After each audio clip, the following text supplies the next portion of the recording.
Here's a drawing tip that's going to make all your drawings a whole lot better.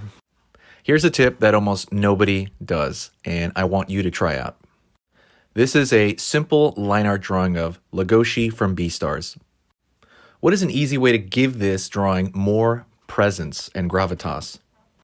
You might think more detail, but that would be incorrect. One way that I choose to do this is through deepening the dark values as the drawing goes down. So this is a mid shadow that I'm adding here to the drawing. It's pretty subtle, but it goes from lighter on top to slightly darker as it goes down. The reason this looks good is because almost every light source that we do is coming from artificial light or the sun from above to below.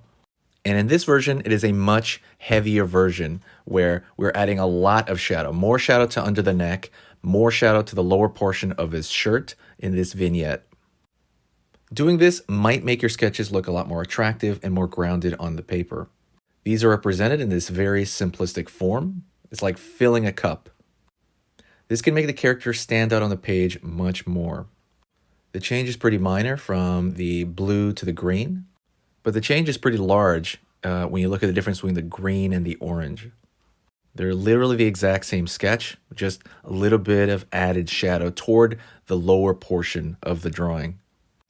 I also like to do this a lot to my sketches in my sketchbook because it gives it a much punchier look on my page if I'm not adding color to it.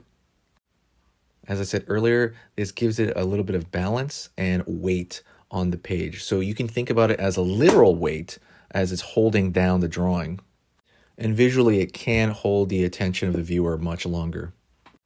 This is just one option to try out in your own drawing. We tend to view characters from the face down, so this guides the viewer of where to look at first. Another simplified way to look at it is smaller dots of value going downward and getting larger and larger. Value meaning dark. If I was to look at purely just the small shadows, they would go from smaller to slightly larger and then larger toward the bottom as that base. You see the darks in the ears, a little bit under the neck, and they pepper down the shirt as they go down to the bottom of the character that we see. If the character was entirely full body, I would be doing the very same thing, but on a larger scale. I would be thinking of the lighter portions at the top of the head, and then the darker factions way to the lower portion of the character. This can be solid black like here, or a gradation. Screenshot this to remember, or follow for more.